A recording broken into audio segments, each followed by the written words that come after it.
You can't take those down. They're on county property.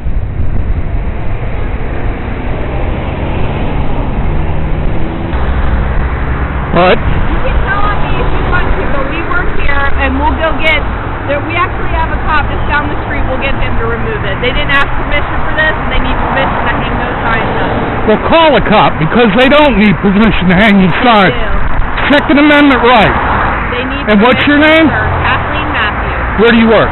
At the VA. In what department? In engineering. Brad Stone is my supervisor in Holland. He told you to come out and take those signs? No, sir. It's our responsibility to take care of the space, and all signage needs to come through our office. I don't think so, because that's your property line right there. I don't have time to argue with What's your name? My name's Elizabeth Fletcher. So we're going to go talk. It's what? Elizabeth Fletcher. We're going to talk to people and see if it's legal or not before we remove it. So now you're going to find out if it's legal, but you were going to take the sign. Sir, I know it's illegal, and we're going to go handle it right now, and you don't need to be this aggressive with me. We can actually call the cops right now if you'd like. You have no right. Call them. You have no. Call them. You have no right to be this aggressive with me.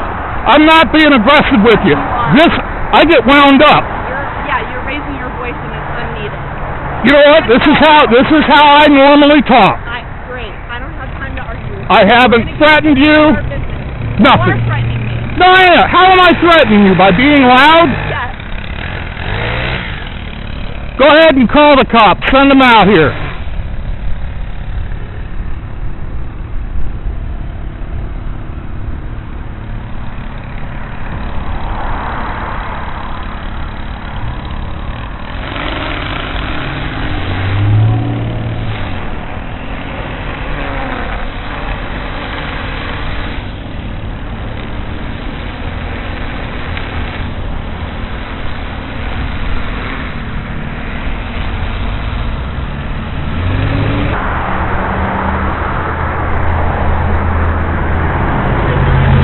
How you doing, Deputy? Hey, what's going on? This constitutional right I'm protesting. Okay, cool. And two women they said they were from engineering. Two women from engineering came out here, looked at the signs over there, took pictures of them, Okay. and then started taking them down. Okay. Are they with Baypines? Yeah, they showed me their Yeah. credentials, and I was sitting over there with my service dog because it stresses me out to be on this side. Is that your pickup right there? Yes. Okay, cool. And so I said, you can't take these down. Yeah. You know, and she said they're illegal. And I said, how are they illegal? Yeah. She said, because you can't have them out here. It's our responsibility to take care of the facility and the grounds and everything. And I said, your property line is along this wall. Yeah, you're right. So you got no right to be out here. You got no right to touch my signs. And yeah, I get loud when I get upset. I wasn't screaming, but I'd raised my voice. Understandable. And you know, I asked them what their names were again. They told me, and then you know, they said, well, my boss's name is whoever, and call him. I said, I don't need to call him. I know what my rights are. And he said, What signs about?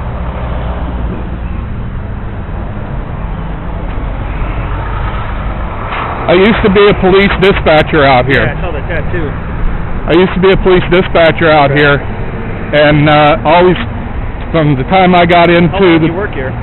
I worked here 10 years. I was a police dispatcher for 3.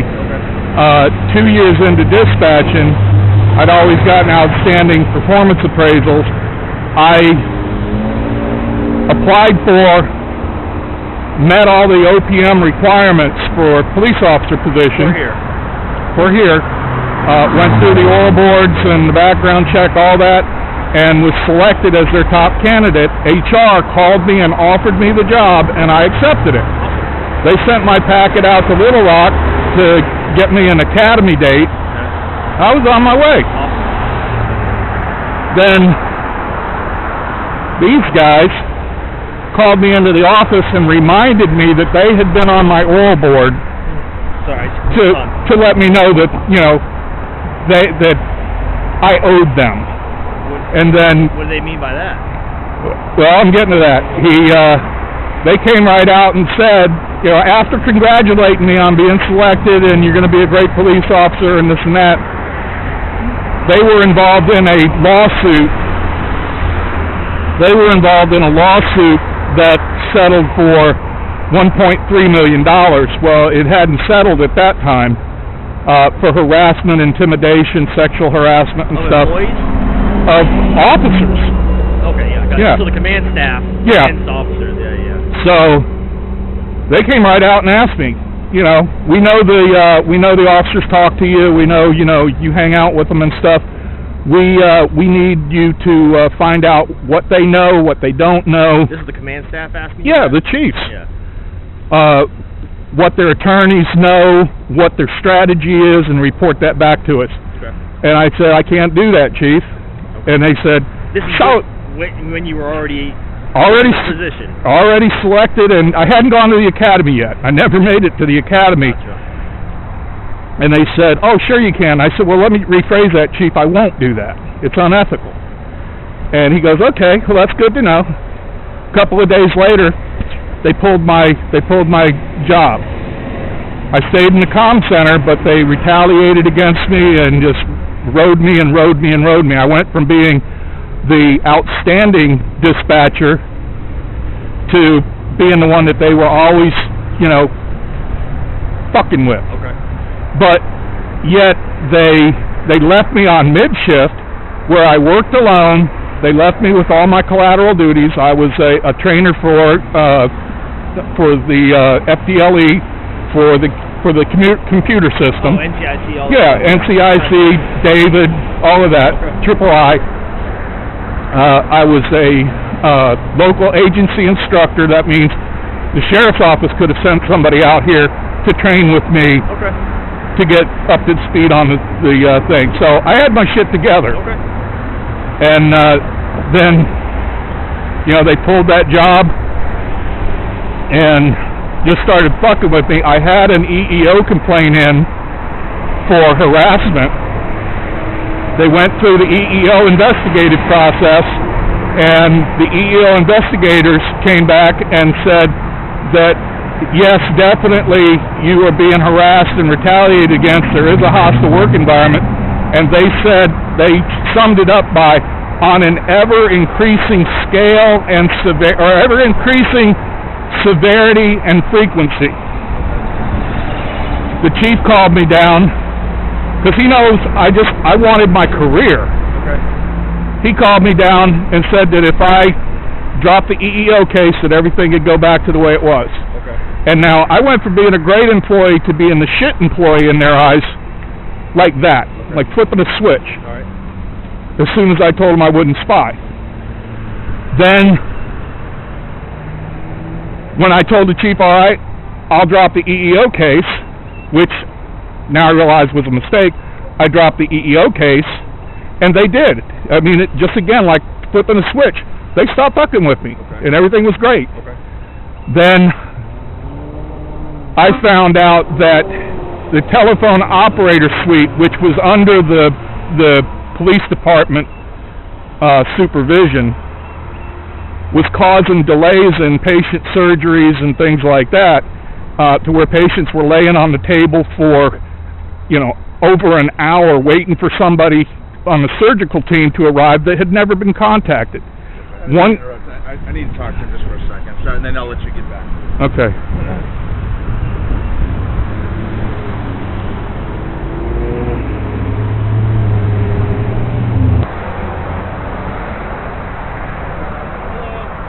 Just be careful. Busy road.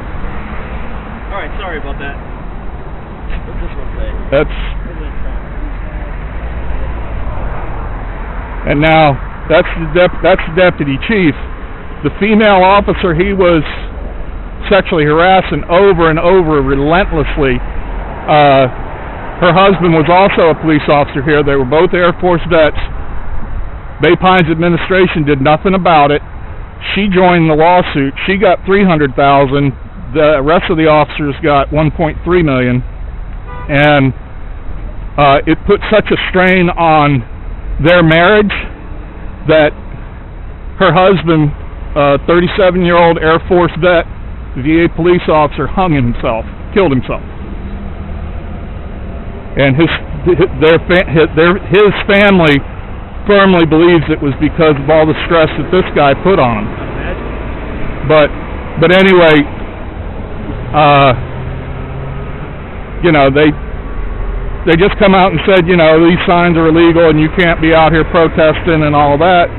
And well, they're wrong, and I'll say the only thing is that because obviously these traffic lights are maintained by the county, so the only thing that it is that the signs can't be attached to the poles. You can hold them, free speech, everything is good. It's just like all I saw was that one was attached. It wouldn't be able to be attached. That's it. It's just a bungee cord. Yeah, so you're good. I mean, I know that you can't nail stuff to posts and you can't glue stuff, but it's not a permanent attach. It's just a bungee cord. So that would be the only thing. Other than that, you're good. Everything's good. I mean, you know, they don't like it. You know, tough shit. Essentially, you know, you're not doing anything wrong. It's not their property. I'm sure, you know, this puts them in a bad light, so they're going to try to, you know, intimidate. Well, I put signs out. I put signs out for during Suicide Awareness Month for a veteran suicide awareness rally, and I got video of them. Channel 8 News did a thing on it of them sending police officers out, look around, walk over, take the signs, and put them in their truck. You know, they did that 3 times. Yeah, like, that's all I know. Like, you'll see, like the gyms, you know how the gyms do like the bonus memberships, all that stuff, and people put, you know, they stick them in the medians and the grass, some of that. You'll see City of Seminole County, Pinellas County, DPW, all that stuff. They'll come and remove that stuff because, you know, well, I checked with, I can't think of his name now. I could go get my phone and find it, but a guy with the Department of Transportation, and he said that this is fine. He told me you can't put the sign in the ground and leave it there. I said, as long as I'm present. He said, as long as you're present, they're fine. I said, even if I'm across the street from the signs? He said, yes, as long as if somebody comes up, a county vehicle comes up to take the signs, you can step out and say, I'm here, those are my signs. Yeah. So, like I said, the only thing I am aware of, because we've had calls similar, not in this area, but things like that, is that the poles are county property. So, things to it, essentially like advertisement and stuff like that, you have to get written consent, permission, all that kind of stuff from the county to be able to do that. That's why they prohibit that. So, well, that's why I did it. That's why I did it with bungee cords, so that it doesn't even leave any tape residue or anything like that on the pole. So when I usually stay out here a couple hours. Then when I take the bungee cord down, nobody knows I was there. I mean, is there some officer discretion with you there? Yeah, which, like I said, I understand what you're doing. I have no problem with it.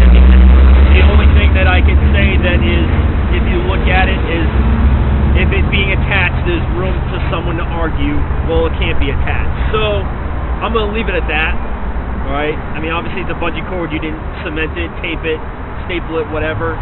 It's a bungee cord, but like I said, you know, obviously people are going to want to split hairs on this because, you know, whether they don't have a light to stand on or not, all they have to do is call and complain and say he has things affixed to the traffic light.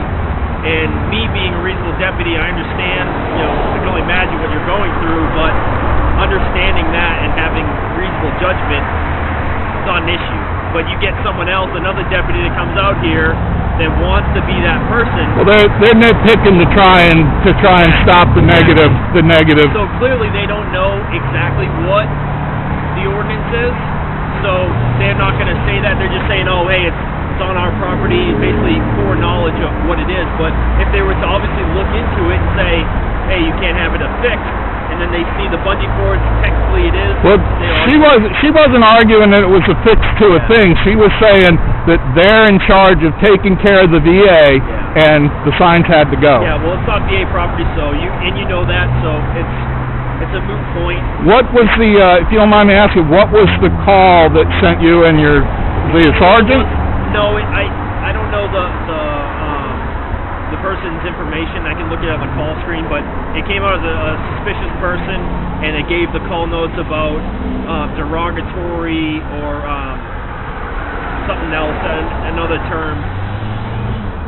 I don't know exactly what it was. It was like defamation, billboards being placed on Bay Pines property against, people or employees, something along those lines, and then it updated and it said not on Bay Pines property, but attached to traffic light poles, and that they had made contact with you, that you became upset, and they said that, you were agitated.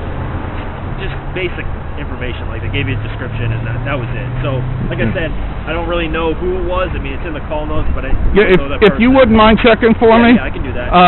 And then what the actual call was, because she had no idea. She didn't mention anything about attached, so she obviously went in to try. She was sent out here I'm sure, to do it. Sure. And then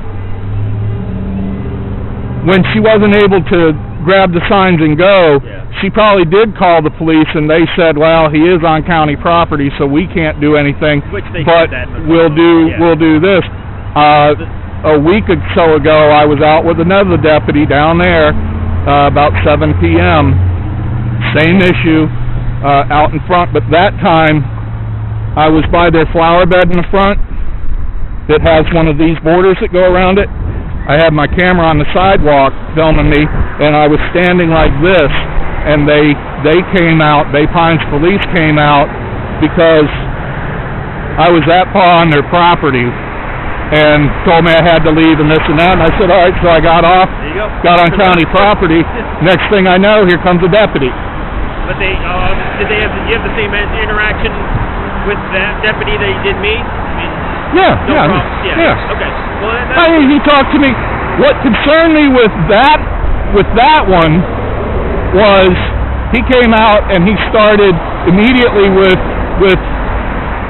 I see you're CIT certified. I went through the Sheriff's Office course on that. Okay. He immediately started with, de-escalation, even though he hadn't spoken to me. He's like, hello, sir, how are you doing this evening? The other deputy. How are you doing this evening? I said, I'm fine. He said, so what do we have going on here tonight? And I said, just protesting, and it's stuff against them, so they don't like it. And then his voice pattern and everything changed. It was, you're not doing anything wrong. So my wondering is, did they call and say, hey, evaluate this guy for a Baker Act, or he's, I don't know. I can't speak for the other call the other day, but this one, absolutely not. But I'll get you the case number, the report number. Would you mind if I identified you just to say, hey, this is who I talked to, he is okay? Absolutely. I'll type this up for you and say, hey, this is what he said. He's not in violation of anything. So that way if they come back and try to say, oh, well, he was and he didn't do anything, and try to jam me up for any reason, there'll be documentation. Yeah, that's fine. The other deputy took a picture of the sign and asked if he could take a photo of me. I said, yeah, that's fine. What I'm going to do is, after I'm done with you, I'm just going to contact whether phone, if I can, or person who called this in, take their information. It's going to be a report, and regardless, both the report and these the actual call, it's all public record, so you can go and get a copy of the report. You can ask for a transcript of the call notes. I already did that with the first call. Okay, yes. And I even got it's coming. They said it'd take about 3 weeks for the audio. Oh, okay, yeah, because the report usually takes a couple days. Yeah. So it goes through the sergeant, he approves it, and then it's able to be released. So I'll just take your basic information and I can add it to the call notes. What's your first name, sir? Keith. And do you have a middle name, sir? Leroy. And your last name? Hansford, Hansford. And your birthday? October 12th, 1962. Do you have a Florida ID or license issued to you? I do. It's over in the truck. It's H521-512-62379, I believe. Yeah. And what's your current address? 6816 50th Avenue North, St. Pete, 33709. And a good phone number for you? 727 area code 642-0108. All right, I'll add this. I'll go get the case number, and I'll put the case number on my card, and then you'll be good to go. Okay, and if you could, see what the original call was. I will. And if they identified me, because they knew who I was. Yeah, I don't remember. They just gave a description. They didn't give any names. I know that for sure. Yeah. And like I said, what I told you was essentially what the call notes were. Well, see, that's the game they play. Yeah. They try to get you guys to come out as if I'm an unknown, suspicious person, absolutely. when they know exactly who I am and they know I'm not a threat to them. Absolutely. Well, the good thing is that this mainly is the city of Seminole. So, this is my city. I work this day shift, obviously.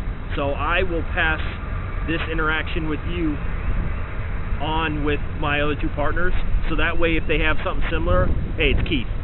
He's cool. It's just playing the games. I'll let them know, and I'll pass it to night shift. As far as that goes, I mean, hopefully they do the same thing, but I'll at least let my guys know and the night shift guys for the city. And would you let them know that the bungee cord thing is a discretion? Yeah, absolutely. Because, I mean, I've got duct tape. I could have duct taped it up there, but I didn't want to leave any residue or anything like that somebody could point to. Absolutely. Right, so I'm being as agreeable as I can and still getting the message out. Absolutely. Give me 1 second, okay? All right, I'm going to go ahead and take this one down. I'm ready to go. All right.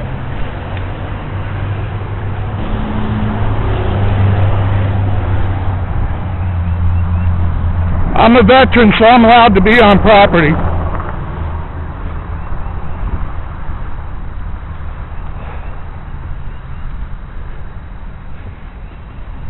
Hey, Carl. Hey, Keith, what's up? Just trying to get the word out. Yeah, I understand.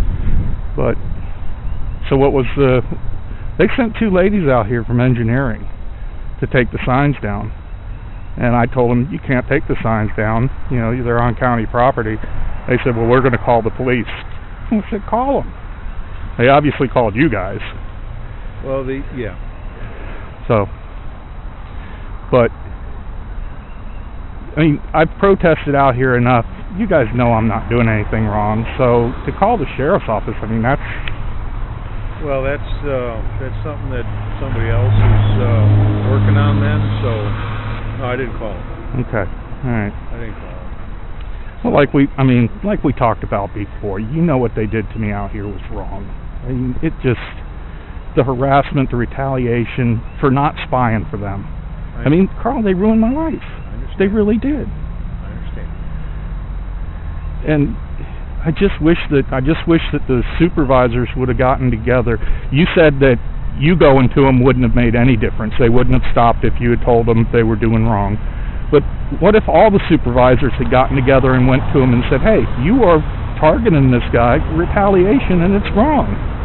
Would a group have made a difference with them? I would think not. I don't know because it didn't happen. Right. But you know who we're talking about, though. Morales, Chauvin, Bowe. I can't give you an honest answer because it didn't take place, and it'd be only speculation. What's your opinion? I know. No. Yeah. And it's sad because they have targeted so many good employees out here, not just in police service, in other services, good employees that were either whistleblowers like me or spoke up or didn't turn a blind eye to stuff. And it's got to stop. And clinker is a big part of it. And when in 2014 when Horton told me, I had thought it was just them. I had thought it was just Bowe, Manny, and Chauvin. But then when Horton told me in 2014, when him and I were allowed to still be friends, that Peter Zay had told him right before he retired to wait until he was gone, Peter Zay, and then tell me he wanted to clear his conscience that I had been targeted with retaliation, and it went all the way through the union, all the way through HR and everything. So that really fucked me up. That set me back in my therapy, because then it wasn't just a couple of guys, it was this whole organization. And I know there's good guys like you out here. I mean, you have always been straight down the line. You do what is the right thing. And I don't hold any ill will to you for not trying to stand up and defend me, because then you would have become a target, and you know that. If you had raised a stink about what they were doing to me, they would have started on you. Oh, did the deputy watch it? Yeah, he's just giving me the report number. But anyway. Okay, I got you. Okay. Anyway, Carl. All right. Take care. Don't get in trouble and keep rolling. All right. Okay? Thank you, sir. All right, Keith. Thanks. All right, Keith, my card, I wrote where I work on there. Okay. In case you need to get a hold of me later. That's the case number. Okay. Like I said, there's nothing that identifies you in the call notes, and it's public record. So the complaint was like Kathleen Matthews. I don't know if you're aware of that person. That's one of the ones that came out. So that's who it was. He said that she called him first. Yeah. Well, yeah. In the call note says they called VA police, and police here said that it's not property, so they won't respond, but they'll come out to assist us if we need anything, and that's why I think that's why they came to stand.